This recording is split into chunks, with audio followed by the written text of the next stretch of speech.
치유받은 치유자 이제 계속 이렇게 진행하고 있는데, 이제 우리 성도님들 한 분 한 분 어떤 부분이 또 치료됐고 치유되고 그런 역사들이 있거든요. 그래서 혹여 이렇게 성도님들 본인의 어떤 치유 역사가 있으면 바로바로 알려주시고 서로 공유해 주시고, 또 어떤 분들은 나는 이렇게 치유 역사가 안 나타나지 그러지 마시고 계속 끊임없이 기도하시고, 또 우리 이제 병원 치료가 반드시 필요한 부분도 있잖아요. 그런 부분 병행하셔서 회복이 되면 좋겠어요. 너무 조급해하지 마시고 기쁨으로 선포하면서 여러분의 우리 몸과 마음의 또 치유의 역사가 계속적으로 나타날 수 있기를 사모해 봅니다. 너무 높은데요. 조금만 낮춰주시고, 자, 치유받은 치유자 7번째 시간, 치유에 대해 먼저 전제해야 될 것이 있어요. 우리 계속 말씀, 기본적인 말씀 함께 나누고 있죠. 이사야 53장 4절 5절 말씀 우리 함께 선포합시다. 시작. 그는 실로 우리의 질고를 지고 우리의 슬픔을 당하였거늘 우리는 생각하기를 그는 징벌을 받아 하나님께 맞으며 고난을 당한다 하였노라.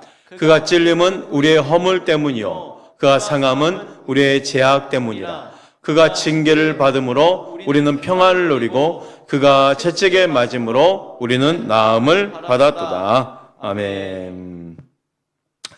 이 말씀이 지금도 살아 역사를 믿으시길 바랍니다. 우리가 이 말씀을 믿기에, 확신하게 분명한 이 말씀을 믿기에 이 말씀대로 선포하는 거예요. 예수님의 십자가는 곧 나를 위함이고 내 질병을 위함이고 내 죄악을 위함이고 그로 인해 내가 자유를 얻었고 치유가 되었고 회복이 되었고 자유케 됨을 믿으시길 바랍니다. 예수님 십자가 나의 죄악을 담당하심 같이 나의 질병도 담당하셨음 우리는 믿어야 되는 거예요. 우리 질병을 위한 명령 선포 항상 먼저 선포했는데, 질병할 명령 선포하시고 우리 말씀 나눌까요? 우리 질병할 명령 선포하겠습니다. 시작. 내 몸에 있는 모든 질병아, 예수님이 나의 죄악을 담당하심 같이 나의 모든 질병도 다 담당하셨음을 확신하고 믿음으로 선포한다. 나는 이제부터 나의 모든 질병을 다 예수님의 십자가에 던지노라. 나의 몸에 기생하는 모든 질병아, 너는 지금 예수님의 십자가의 보혈 안에서 다 소멸되었음을 믿음으로 선포한다. 내 몸의 모든 질병은 지금 깨끗하게 소멸될지어다. 아멘. 아멘. 이번 치유받은 치유자의 핵심은 명령 선포예요. 우리 이슬의 고백을 하나님이 들으신 줄 믿습니다. 기도 또한 부르짖는 기도예요. 그냥 조용히 기도하는 게 아니고 부르짖는 기도, 명령 선포. 특별히 이 치유받은 치유자 기간 속에서 우리의 그 선포 가운데 놀라운 역사가 일어날 줄 믿습니다. 성경에는 수많은 치유와 권능이 있죠. 치유에 대한 권능이 있죠. 먼저 하나님의 손의 권능을 우리 함께 나눴었어요. 예수의 이름의 권능 정말 중요했죠. 그리고 예수님의 보혈의 권능, 그리고 오늘 성령님의 권능 입니다. 성령님의 권능은 우리가 성령님에 대해서 여러 차례 말씀을 나눴었어요. 동일한 본문들이 계속 나오지만 말씀은 살아 있습니다. 항상 반복되어서 부르짖어야 되고 선포되어야 될 줄 믿습니다. 성령의 권능에 있어서 성령님의 세 가지 절대적 사역이 있었죠. 창세기 1장 1절 2절 말씀 볼까요? 우리 함께 있습니다. 시작. 하나님이 천지를 창조하시니라. 땅이 혼돈하고 공허하며 흑암이 깊음 위에 있고 하나님의 영은 수면 위에 운행하시니라. 무슨 말씀일까요? 성령님의 절대적인 사역 중에 정말 중요한 사역은 창조의 역사였어요. 하나님의 그 천지 창조 가운데 성령님 함께 하셨다는 거죠. 천지 창조에서 하나님과 함께 일하신 분이 하나님의 영이신 성령님이셨다는 거죠. 그 성령님은 이 천지를 창조하신 삼위 하나님 중에 한 분이셔요. 천지 만물은 성령님의 운행하심 속에서 창조되었음을 확신하시길 바랍니다. 그래서 성령님이 이 천지 창조 가운데 빠질 수가 없는 거예요. 절대적 사역이었던 거죠. 두 번째 절대적 역사는 바로 예수 그리스도의 성육신이에요. 하나님이신 그가 육신의 몸을 입고 이 땅에 오신 그 사역에 성령님이 역사하셨다는 거죠. 마태복음 1장 18절 21절 우리 함께 읽어볼까요? 시작. 예수 그리스도의 나심은 이러하니라. 그의 어머니 마리아가 요셉과 약혼하고 동거하기 전에 성령으로 잉태된 것이 나타났더니 그의 남편 요셉은 의로운 사람이라 그를 드러내지 아니하고 가만히 끊고자 하여 이 일을 생각할 때 주의 사자가 현몽하여 이르되 다윗의 자손 요셉아 내 아내 마리아 데려오기를 무서워하지 말라. 그에게 잉태된 자는 성령으로 된 것이라. 아들을 낳으리니 이름을 예수라 하라. 이는 그가 자기 백성을 그들의 죄에서 구원할 자이심이라 아니라. 예수 이름의 권능에 대해서는 이 21절 말씀을 계속 나눴었어요. 근데 오늘 지금 이 시간 절대적 역사 가운데 우리가 지금 보는 말씀이 20절 말씀이 있죠. 그에게 잉태된 자는 성령으로 된 것이라요. 예수님은 성령에 의해 잉태되셨다는 것이요. 성령님은 처녀인 마리아의 몸에 예수님을 잉태하게 하신 분이시네요. 성령님은 처녀인 마리아의 몸에 예수님을 잉태하게 하신 분이심을 이 말씀을 보면서도 확신하시길 바랍니다. 성령의 절대적 역사, 예수님의 태어나심이에요.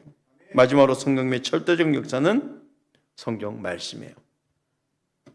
베드로후서 1장 20절 21절 말씀 우리 함께 읽습니다. 시작. 먼저 할 것은 성경의 모든 예언은 사사로이 풀 것이 아니니 예언은 언제든지 사람의 뜻으로 낸 것이 아니요 오직 성령의 감동하심을 받은 사람들이 하나님께 받아 말한 것입니다. 아멘.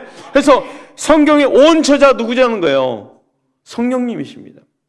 저자들이 다 하나님께 받아 말한 거예요. 그러니까 성령님에 의해서 받아 말한 거예요. 성경 말씀은 성령님에 의해서 기록되었다는 것을 믿으시길 바랍니다. 그래서 성경 말씀에 오류가 없다는 거죠. 왜 오류가 없을까요? 하나님의 깊은 것까지라도 통달하시는 성령님께서 기록자들의 마음에 알려주셨기 때문이에요. 우리 다시 한번 성령님의 절대적 역사 세 가지를 한번 정리해 보겠습니다. 제가 첫째 하면 여러분들이 읽는 겁니다. 자, 첫째. 둘째. 셋째. 아멘. 이 절대적 세 가지 사역을 충분히 기억할 수 있겠죠. 창조의 역사 가운데 함께 하시고 예수님의 성육식 가운데 함께 하셨고 말씀 가운데 이 기록, 성경을 기록하는데 성령님의 절대적 역사였던 거예요. 자, 그러면 성령님과 예수님의 관계를 한번 봅시다. 누가복음 3장 21절 말씀 우리 읽어주십시오. 백성이 다 세례를 받을새 예수도 세례를 받으시고 기도하실 때 하늘이 열리며 성령이 비둘기 같은 현재로 그의 위에 강림하시더니 하늘로부터 소리가 나기를 너는 내 사랑하는 아들이라 내가 너를 기뻐하노라 하시니라. 예수님이 세례 받으실 때 성령이 비둘기 같은 형체로 지금 강림하셨다는 거예요. 예수님 공생애를 시작하실 때 제일 먼저 하신 일이 세례 요한에게 세례를 받으신 일입니다. 예수님이 세례를 받으신 후에 제일 먼저 기도하셨어요. 그 기도하실 때 하늘이 열렸네요. 하늘이 열린 후에 성령님이 강림하셨어요. 그 가운데 들린 하나의 음성이 무엇입니까?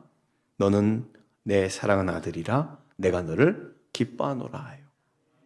누가복음 4장 1절 2절 말씀을 우리 함께 읽어볼까요? 시작. 예수께서 성령의 충만함을 입어 요단강에서 돌아오사 광야에서 40일 동안 성령에게 이끌리시며 마귀에게 시험을 받으시더라.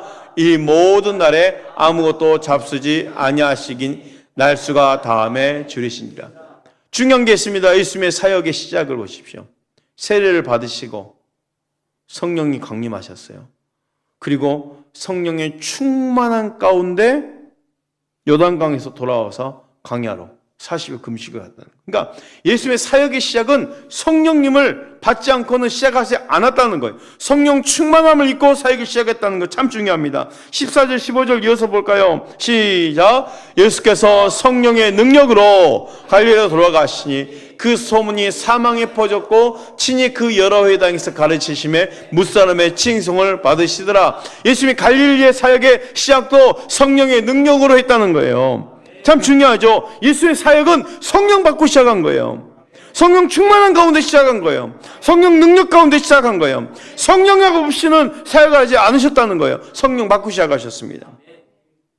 누가복음 4장 1절 말씀 한번 띄워주십시오. 한 번만 더. 자, 예수께서 성령 충만함 입어 요단강에서 돌아왔죠. 광야에 나가서 40일 금식하셨다는 거예요. 다시 누가복음 4장 14절 말씀. 예수님 성령의 능력으로 갈릴리로 돌아가시니. 너무 중요한 겁니다. 요단강에 세례 받으신 후 성령 충만한 상태로 돌아오셨어요. 성령 충만한 예수님은 성령님의 이끌림 받으사 40일 금식을 하셨고 40일 금식 후에 성령 충만한 상태로 그 능력을 가지고 갈릴리로 돌아오셨어요. 성령 충만한 예수님이 갈릴리로 돌아오셔서 하신 일이 곧 가르치신 일이에요. 예수님의 핵심 사역이 뭐라고 그랬습니까? 첫째, 가르치고 전파하고 고치시더라. 바로 가르침의 시작이 성령 충만 후였다는 거예요. 이상의 말씀을 통해 예수님의 사역에서 다시 한번 성령님이 하신 일을 한번 정리해 보겠습니다. 제가 첫째 하면 여러분이 읽습니다. 첫째, 성령님은 예수님을 이 세상에 태어나게 하셨습니다. 둘째, 성령님은 예수님의 공생의 출발부터 강림하사 함께 하셨습니다. 셋째, 성령님은 예수님의 사역 출발부터 금식 기도로 이끄셨습니다. 넷째, 예수님은 성령 충만한 상태로 갈릴리에 돌아오셔서 가르치기를 시작하셨습니다. 아멘. 아멘. 예수님도 성령 충만한 상태, 성령 능력으로 일하셨다면 우리에게 성령 충만이 얼마나 중요합니까? 우리 예수님도 성령 충만하고 우리 예수 성령 능력 가운데 사역을 하셨는데 예수님도 말이죠. 우리에게 성령 충만이 없으면 안 된다라는 거예요. 마태복음 4장 23절 24절 말씀 볼까요? 함께 읽습니다. 시작. 예수께서 온 갈릴리에 두루 다니사 그들의 회상에서 가르치시며 전파하시며 고치시니 그 소문이 온 수리아에 퍼진지라 사람들이 모든 앓는 자 각종 병에 걸려서 고통당하는 자 귀신 들린 자 간질하는 자 중풍병자를 데려오시니 그들을 고치시더라. 아멘. 따라합시다. 고치시더라. 고치시더라. 예수님의 사역은 가르치시며 전파하시며 고치시니 그 고치시니 그 이후부터 그 앓는 자 병든 자 귀신 들린 자 수많은 병자를 데리고 그리고 다 그들을 고치시냐. 예수님 성령 충만한 상태로 갈릴리로 돌아오셔서 하신 일을 정리해 볼까요? 첫째, 회당에서 가르치셨어요. 둘째, 초금 복음을 전파하셨어요. 셋째, 백성 중에 모든 병과 약한 것을 다 고치셨다는 거예요. 예수님의 이 사역 세 가지는 다 성령 충만한 가운데 이루어졌음을 믿으십시오. 나의 사역에도 이런 일들이 균형 있게 이루어져야 되는 거예요. 가르치는 사역이 일어나야 되고 복음 전파의 사역이 일어나야 되고 고치는 사역이 일어나야 됩니다. 우리 삶의 사역 현장에 말씀으로 말미암아 풍성한 은혜가 또 복음 전파로 말미암아 영혼 구원의 역사가 또 고치는 사역으로 말미암아 치유된 역사가 동일하게 균형 잡히게 일어나야 되는 것이 맞습니다. 근데 이 모든 일에 누가 함께 하셔야 되는 거예요? 성령님이요. 성령 충만해야 가능할 수 있는 일이라는 거예요. 예수님의 또 다른 사역 현장을 볼까요? 마태복음 12장 28절 말씀이에요. 그러나 내가 하나님의 성령을 힘입어 귀신을 쫓아내는 것이면 하나님의 나라가 이미 너희에게 임하였느니라. 사도행전 10장 38절도 읽어주십시오. 하나님이 나사렛 예수에게 성령과 능력을 기름 붓듯 하셨음에 그가 두루 다니시며 선한 일을 행하시고 마귀에게 눌린 모든 사람을 고치셨으니 이는 하나님이 함께 하셨습니다. 계속해서 반복되는 말씀이 여러분 누차 이 말씀 계속 들었죠. 말씀은 끊임없이 반복되는 거예요. 말씀 자체에 권능이 있음을 믿으시길 바랍니다. 예수님 사역 현장에서 성령님을 힘입어 귀신을 쫓아내셨다 했어요. 하나님은 나사렛 자라신 예수님의 사역 현장에 성령과 능력을 기름 붓듯 역사하셨습니다. 예수님 사역 현장에서 마귀에 눌린 자를 고치시는 것은 오직 성령님의 권능이었음을 믿으시길 바랍니다. 예수님이시기 때문이 아니라 예수님도 성령님의 권능으로 사역하셨다는 거예요. 예수님도 성령의 권능으로 사역하셨다면 나의 사역 현장이 더욱더 성령의 권능이 넘치기를 사모하시길 바랍니다. 히브리서 9장 14절 말씀, 하물며 영원하신 성령으로 말미암아 흠없는 자기를 하나님께 드린 그리스도의 피가 어찌 너희 양심을 죽은 행실에서 깨끗하게 하고 살아계신 하나님을 섬기게 하지 못하겠느냐. 이 말씀 너무 중요한데요. 우리 함께 다시 한번 읽어볼까요? 히브리서 9장 14절 시작. 하물며 영원하신 성령으로 말미암아 흠없는 자기를 하나님께 드린 그리스도의 피가 어찌 너희 양심을 죽은 행실에서 깨끗하게 하고 살아계신 하나님을 섬기게 하지 못하겠느냐. 오늘은 다른 게 아니고 이 성령의 권능의 역사에 있어서 성령님과 예수님의 관계만 지금 보고 끝날까요? 그 성령과 예수님의 권능의 관계 속에서 제일 중요한 부분이 바로 이 부분 아니겠습니까? 십자가. 예수의 십자가 사건도 성령님으로 말미암아 감당하셨다는 거예요. 그렇잖아요. 예수님 십자가 피를 흘리실 때도 성령을 힘 입으셨다는 거예요. 결국 예수의 십자가는 성령님의 도우심이었다는 것입니다. 그렇다면 예수님의 부활 또한 성령님의 권능입니다. 로마서 8장 11절 말씀. 예수를 죽은 자 가운데서 살리신 이의 영이 너희 안에 거하시면 그리스도 예수를 죽은 자 가운데서 살리신 이가 너희 안에 거하시는 그의 영으로 말미암아 너희 죽을 몸도 살리시리라. 따라하십시다. 예수를 죽은 자 가운데 살리신 영이 예수를 죽은 자 가운데서 살리신 영이 예수를 죽은 자 가운데서 살리신 이의 영이 예수를 죽은 자 가운데서 살리신 이의 영이 이 말씀을 이해하시겠습니까? 아멘. 예수님의 부활도 성령님의 권능이었다는 거죠. 예수님의 부활도 성령의 권능이었다면 그의 영으로 말미암아 너희 죽을 몸도 살리시리라. 우리의 죽을 몸도 살리실 분이 성령님이시라는 것을 믿으시길 바랍니다. 이 장의 말씀에서 성령께서 예수님의 사역에 사신 일을 우리 다시 한번 정리해보고 찬양하고 우리 기도할 건데요.